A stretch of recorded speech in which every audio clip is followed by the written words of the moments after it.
혹시 고 이형기 시인이 쓴 낙화라고 하는 시를 아십니까? 그 시인이 누구지? 낙화가 뭐야? 이렇게 궁금할 수 있지만 이 시의 첫 구절은 우리 모두가 잘 아는 구절입니다. 가야 할 때가 언제인가를 분명히 알고 가는 이의 뒷모습은 얼마나 아름다운가. 드라마나 영화에서도 자주 등장하는 구절이죠. 이 구절처럼 사람은 인생이든 조직이든 자기가 속해 있는 곳으로부터 떠나야 할 때가 있습니다. 바로 그때를 알고 떠날 준비를 모두 마치고 떠나는 사람은 떠날 준비를 해왔기 때문에 아름다운 이별을 할 수 있으며 이런 사람이 지혜로운 사람입니다. 떠남이 이유 없이 또 예고 없이 찾아오기 때문이죠. 특히 한 개인이 이 세상에서 자기에게 주어진 인생을 마치고 이 땅을 완전히 떠나는 것을 우리는 죽음이라고 합니다. 죽음은 그 누구도 예측할 수 있는 것이 아니기 때문에 평소에 죽음을 준비하며 살아가야 예상치 못한 순간을 맞이했을 때 아름답게 떠날 수 있는 것입니다. 죽음에 대한 준비를 하라고 하면 일반적으로 상조에 가입을 하기도 하고 납골당 예약을 하고 또 재산 분배에 관련된 유언장을 작성하는 것, 그 정도로 생각합니다. 하지만 죽음에 대한 준비라고 하는 것은 그런 것이 아닙니다. 한 인생이 주어진 이 땅에서의 삶과 이별한다는 것은 천국이든 지옥이든 새로운 곳에서 다시 시작한다는 것을 의미하기 때문입니다. 그러므로 성도들에게 죽음을 준비한다는 것은 하나님 나라인 천국으로 가는 준비를 하는 것을 말합니다. 옛날 우리나라 사람들은 먹고 살기가 힘들었습니다. 그래서 자고 일어난 다음에 아침 인사말이 아침 드셨습니까? 이게 인사말이었습니다. 그러나 옛날 고대 그리스인들은 아침에 자고 일어났을 때 이렇게 인사했다고 합니다. 죽음을 준비하셨습니까?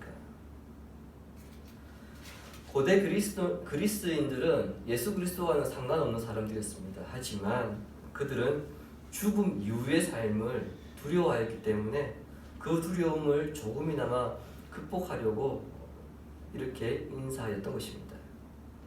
자, 그렇다면 성경은 죽음에 대해서 어떻게 말씀하는가? 주보에 있는 전도서 3장 1절과 2절 말씀을 보시기 바랍니다.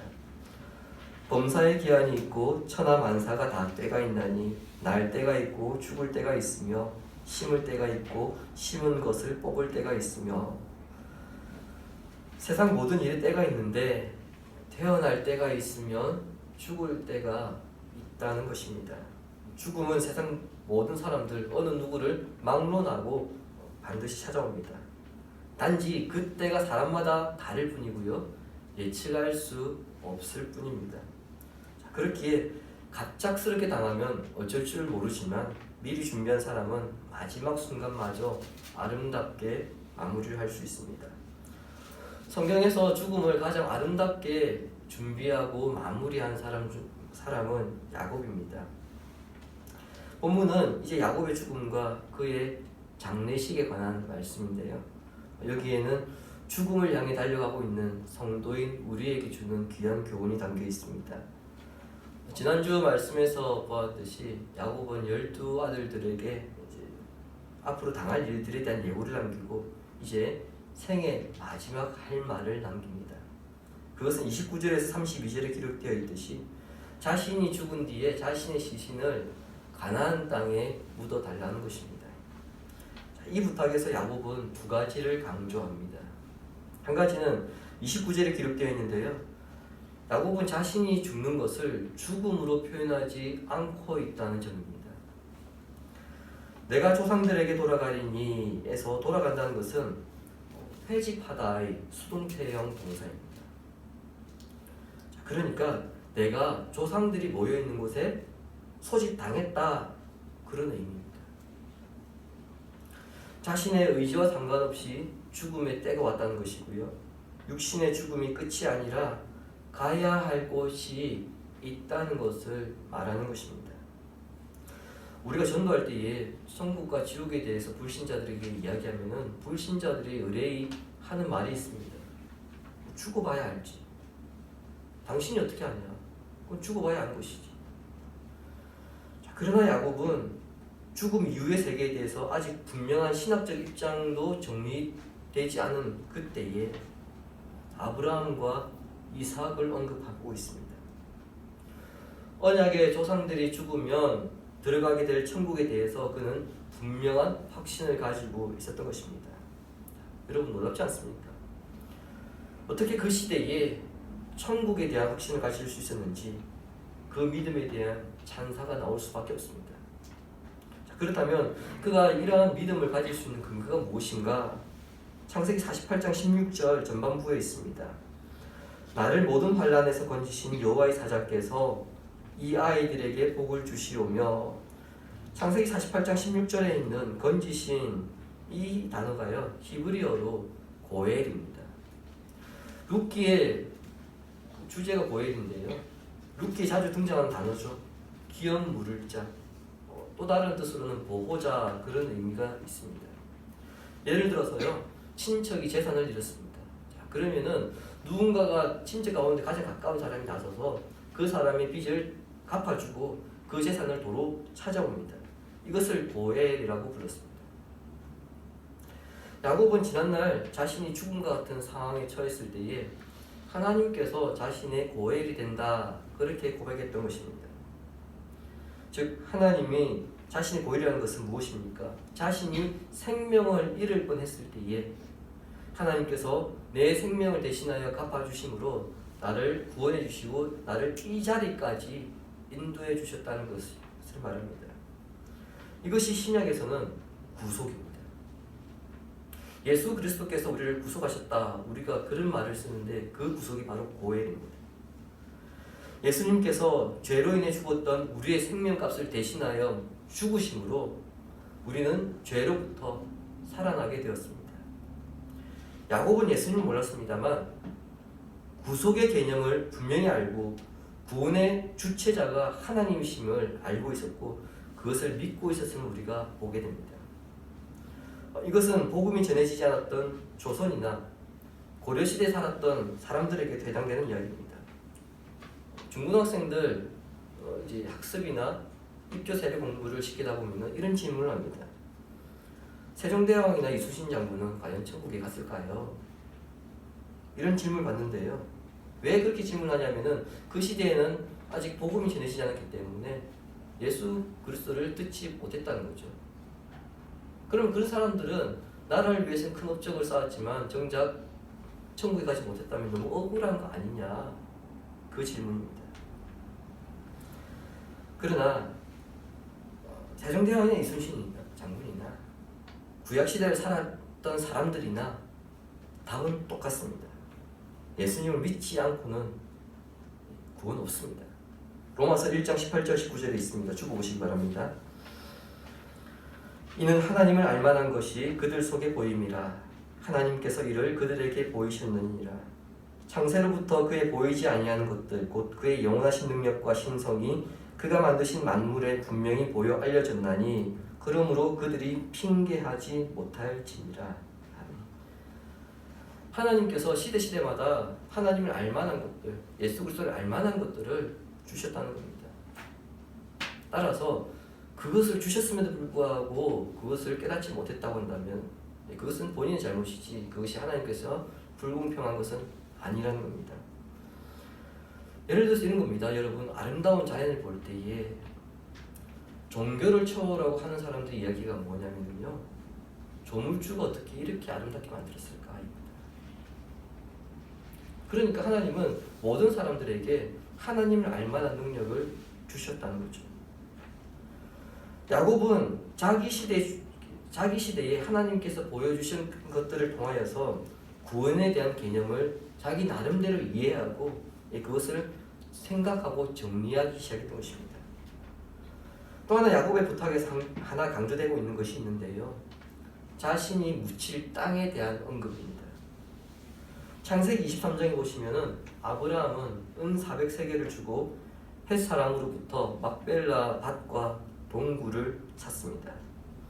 그 밭에 있는 동굴에 자신을 묻어달라고 지금 명령한 것입니다. 야곱의 나이가 147세입니다. 그가 147세임에도 불구하고 놀라울 정도로 그 동굴의 위치를 분명하게 정확하게 기억하고 있습니다. 이것은 야곱이 평소에 자기가 묻힐 땅이 어디인가를 항상 마음속에 새겨두고 있었다는 것을 의미합니다. 그 땅을 12아들들에게 소개하고 나를 거기에 묻어달라고 부탁하고 있는 것은 그 땅은 우리 땅이기 때문에, 우리 조상들이 돈을 주고 산 땅이기 때문에 비록 지금 우리가 이 애굽 땅에 살고 있지만 우리는 반드시 그곳에 가야 한다. 이것을 아들들에게 잊지 않게 하기 위해서입니다. 지금 야곱의 아들들은 애굽 땅에 거주하고 있습니다. 흉년은 이미 지났습니다만 야곱의 12아들들은 흉년을 지나는 동안에 그들은 그곳에서 많은 재산을 증식하였고요. 또 자녀들과 손자들이 날로 번성하는 가운데 있습니다. 더군다나 동생이 그 나라의 총리이다 보니까 어느 누구도 자신들을 건드리지 못하는 상황이죠. 얼마나 살기 좋은 곳입니까?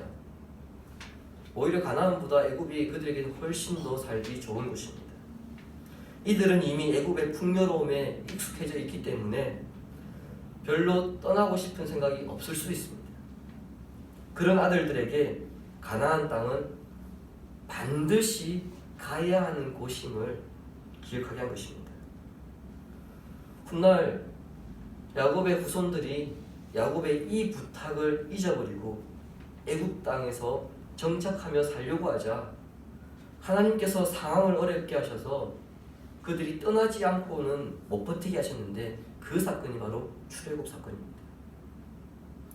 결국 출애굽 사건이 일어나기 전 히브리 백성들이 애굽에서 혹독한 노예 생활을 해야 했던 것은 야곱의 이 마지막 당부를 잊어버린 결과라 할 수 있습니다.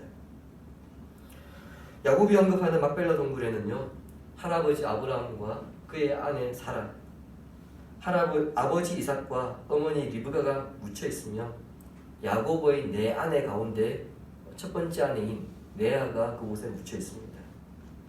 야곱이 이 사람들의 이름을 언급하는 것은 그만큼 이 땅을 중요하게 생각한다는 것입니다. 특이한 점은 야곱이 사라를 아브라함의 아내로 소개하고 있고요. 그리고 리브가를 이삭의 아내로 소개하고 있는데 정작 레아는 자신의 아내라고 말하지 않고 있다는 점입니다. 실제 요셉 이야기에서요, 야곱은 레아를 향해서 단 한 번도 자기 아내라고 말하지 않습니다. 라헬만 자기 아내라고 그렇게 표현합니다. 야곱에게는 2명의 아내와 2명의 첩이 있었지만 야곱이 가장 사랑했던 아내는 라헬이었습니다. 그 라헬은 야곱이 밧단 아람에서 가나안으로 돌아오는 길에 베들레헴에 도착하기 전 막내 아들인 베냐민을 낳다가 베들레헴 근처에서 죽습니다. 그래서 그 베들레헴에 라헬을 매장합니다. 그렇다면 야곱은 자신을 막벨라 굴이 아니라 라헬이 묻혀있는 베들레헴에 자기를 아내와 함께 묻어달라 그렇게 부탁할 수도 있었습니다. 그러나 야곱은 그렇게 말하지 않습니다. 그가 사는 동안에는 라헬만 진정 사랑했고 라헬이 낳은 아들만 싸고 돌았지만 죽음을 앞둔 그 순간 야곱은 라헬이 아니라 레아가 묻힌 조상들의 묘실에 자기를 함께 묻어달라고 그렇게 부탁합니다. 그 이유는 인간적인 감정이나 애정보다 하나님의 언약이 더 중요했기 때문입니다. 이런 점에서 그는 죽는 순간까지 참된 믿음의 사람이었고요. 무엇이 중요한 것인가? 이것을 자녀들에게 몸소 가르쳐준 사람이었고요. 자신의 죽음을 평소에 준비해왔던 사람이라는 것을 드러내고 있습니다.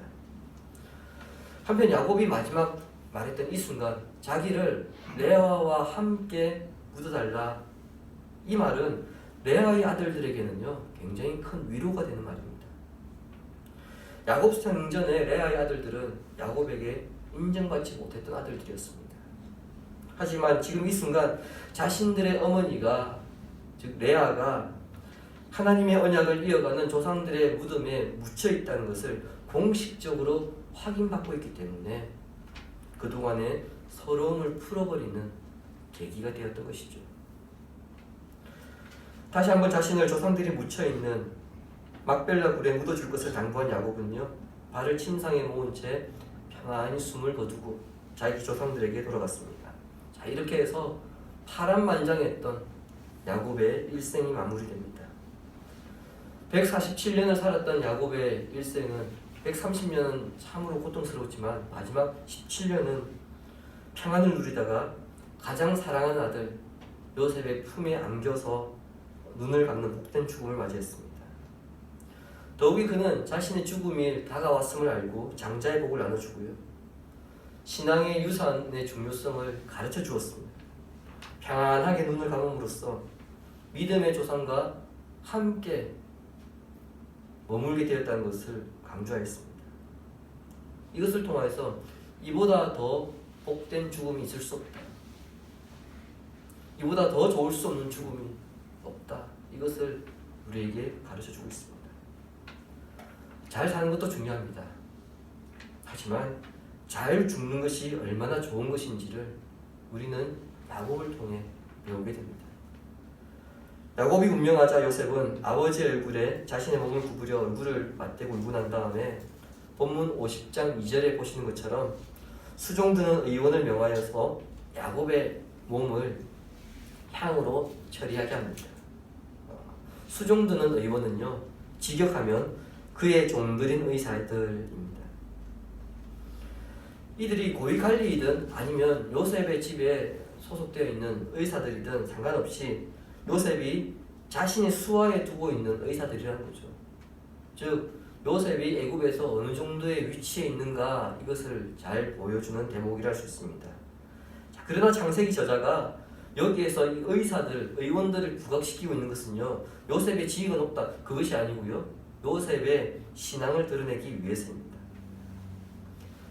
아버지의 몸을 향처리했다, 이것은 오늘날 우리로 치면은 염을 한 뒤에 시체를 미이라로 만들기 위해서 방부 처리를 했다는 것을 의미합니다. 1922년 이집트에서 3300년 된 미이라가 발견됐는데요, 그래서 이 사건으로 전 세계가 떠들썩했습니다. 그리고 그 이후로도 고대 이집트 왕의 시신이 몇 차례 미이라로 발견되기도 했습니다. 이스라엘 사람들은 방부 처리를 하지 않았습니다만 이집트 사람들은, 특히 귀족, 왕이 죽으면 시신을 반드시 방부 처리하여서 미이라 상태로 만들었는데, 이것은 다시 살아난다는 부활 사상을 가지고 있었기 때문입니다. 고대 이집트 사람들은 죽었다가 다시 살아나기 위해서는요, 육체가 손상되지 않고 그대로 남아있어야 된다고 그렇게 생각했습니다. 그래서 시체를 썩지 않게 보존하기 위해서 미이라를 만들었는데, 이런 이유 때문에 미이라를 만드는 작업은 누가 했느냐? 태양신을 섬기는 제사장들이 담당했습니다. 그런데 요셉은 제사장이 아니라 의사들에게 지금 이 일을 맡기고 있습니다. 시신 방부 처리를 맡기고 있는 것입니다. 이것은 고대 이집트인들이 가진 잘못된 부활 사상에 근거해서 방부 처리 작업을 하겠다는 것이 아닙니다. 아버지의 유언을 따라서 야곱의 시신을 가나안으로 모셔가기 위해 방부 처리한 것임을 알 수 있습니다. 야곱이 죽은 고센에서 가나안까지 가는데 최소한 8개입니다. 시신을 운구한다면 시간 더 걸리겠죠. 훨씬 더 걸리겠죠. 그리고 장례 기간을 더한다면 방부 처리를 하지 않고서는 불가능합니다. 그렇게 볼 때 요셉은 필요에 따라서 그들의 문화는 받아들였으나 그들의 사상이나 종교는 철저하게 거부하였음을 알 수 있습니다. 이것은 본질이 무엇인가, 본질을 중요하게 여기기 때문에 알 수 있고요, 애굽 사람들과의 마찰을 줄이기 위한 요셉의 또 다른 지혜라 할 수 있습니다. 3절에 기록된 것처럼 야곱의 장례를 위해서 애도했던 기간만 70일입니다. 당시 이집트 왕이 죽으면은 72일의 애도 기간을 가졌습니다. 그러니까 70일이라고 하는 것은 그 이집트 왕 죽음의 버금가는 그런 애도 기간을 가졌던 것입니다. 그리고 야곱의 시신을 가나안으로 운구할 때에는 바로는 7절과 9절에 기록되었듯이 이집트의 고관 대신들과 군대를 보내었습니다. 이것은 야곱의 장례를 국장으로 치렀다는 것이죠. 자, 그렇다면 국가장의 절차에 따라서 시신의 방부 처리를 작업을 안 할 수 없습니다. 그러나 요셉은 이교적인 영향은 철저하게 배제하면서 절차에 따른 장례를 통하여서 그는 모두가 이 슬픔의 장례식에 동참할 수 있는 그런 지혜를 보여주고 있는 것입니다. 요셉의 지혜로움은요, 시신을 운구하는 장면에서도 나타나고 있습니다. 70일이 지나서 시신을 가나안으로 운구할 때 요셉은 바로에게 사람을 보내어서 허락을 구합니다. 요셉은 시신을 접했기 때문에 부정하게 여겨져서 바로를 대면할 수 없습니다. 그래서 사람을 보낸 건데요. 요셉이 바로 왕에게 사람을 보내서 허락을 구한 것은 비록 총리일지라도 이 장례를 위해 바로가 신경 쓰고 있다는 것을 인정하고 그리고 바로에게 고마움을 표현하는 의미가 담겨 있습니다. 또한 그는 장례 이후에도 자신이 이 땅으로 반드시 돌아올 것을 확신하였기 때문에 바로의 입장에서는 어떠한 불필요한 오해를 또 염려를 할 필요가 없게 되었습니다. 요셉이 상중에도 신앙의 균형을 잃지 않는 지혜로움을 보여줄 수 있었던 것은요, 야곱이 미리 죽음을 준비하였던 것을 요셉이 지켜보면서 요셉 또한 죽음을 준비한 것이라 할 수 있습니다. 실제 성도들의 장례식에 참석해보면 갑작스러운 죽음 앞에서 경황이 없어 신앙의 모습을 잃어버리는 것을 볼 때가 많이 있습니다. 임종부터 하관이나 화장까지 기독교인들은 하지 않는 의식이나 절차를 무의식적으로 동의하고 따라하는 경우가 많은데요. 이것은 평소에 죽음에 대한 생각을 하지 못했기 때문입니다. 평소에 죽음에 대한 생각을 전혀 하지 못하고 있다가 갑작스럽게 그 죽음을 맞이했을 때 경황이 없어서 그냥 따라가는 그런 경우가 많습니다. 특별히 집안에 믿지 않는 친척들이 있다고 한다면 장례는 더더욱 지혜롭게 해야 할 필요가 있습니다. 왜냐하면 장례를 통해서 그들에게 또 다른 복음을 전파할 수 있는 기회가 되기 때문이죠. 그래서 타협은 하지 아니하되 그러나 지혜롭게 그들과 마찰 없이 장례를 잘 끝낼 수 있는 그런 준비를 하기 위해서는 평소에 죽음에 대한 준비를 할 수 있어야 합니다. 야곱의 장례 하이라이트는요 10절 이후입니다. 고센에서 출발한 야곱의 시신과 대규모 장례 일행이 요단강 동편 아닷 타작마당에 도착하였습니다. 이것은 아닷이라고 하는 사람이 소유하고 있는 타작마당이라는 뜻인데요. 이곳에서 그들은 7일간 머물며 애국을 합니다. 그리고 7일이 지나서 요단강을 건너서 헤브론 북부 지역에 있는 마물의 막벨라 굴로 이동을 합니다. 자, 이 장면이 하이라이트인 이유는 무엇이냐면요, 요셉이 야곱의 시신을 운구하는 이 경로는 400년 후에 출애굽한 이스라엘이 광야 여정을 마치고 가나안으로 들어가는 그 경로와 동일합니다. 고센에서 헤브론까지 가장 효율적인 경로는요 요단강 동편이 아니고요 광야를 바로 가로질러 가는 겁니다. 아니면 해변길을 따라 올라가든지 그게 가장 빠른 길입니다. 그럼에도 불구하고 이들은 사해 남부를 거쳐서 요단 동편으로 갔다가 다시 가나안으로 들어가는 우회로를 택합니다. 당연히 야곱이 내가 죽으면 이 길로 가라 그렇게 요셉에게 가르쳐 준 것도 아닙니다. 하나님께서 야곱의 죽음을 통하여서 이것을 보여준 것이라 할 수 있습니다.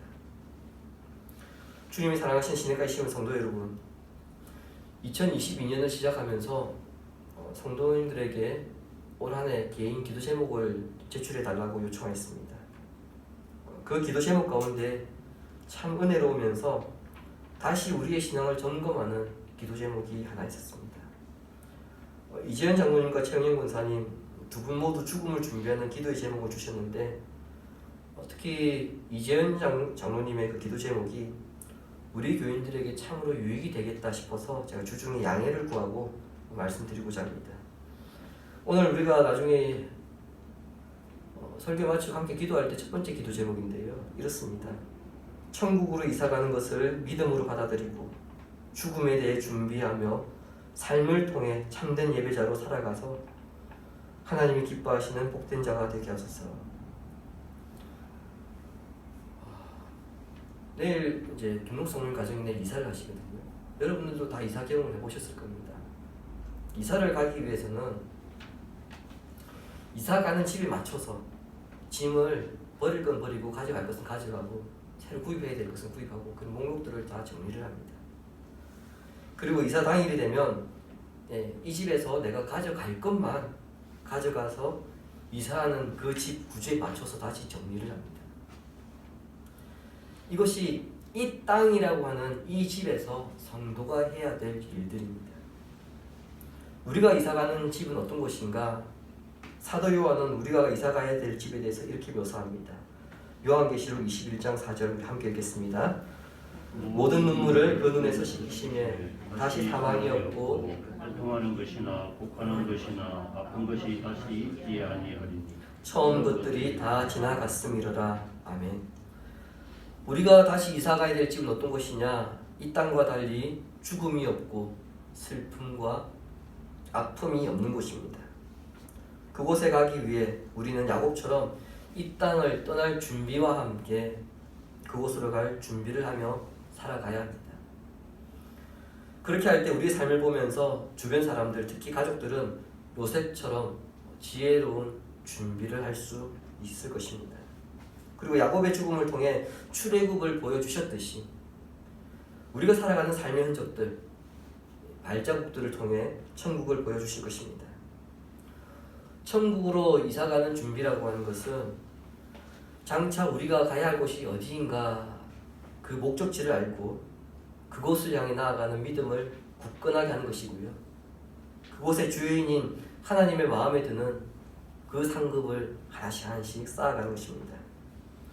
이 땅에서의 아름다운 이별을 준비하며 천국으로 이사갈 준비를 통하여서 인생의 아름다운 흔적을 남기며 살아가는 성도가 되기를 예수님의 이름으로 축원합니다. 아멘. 오늘 말씀 생각하면서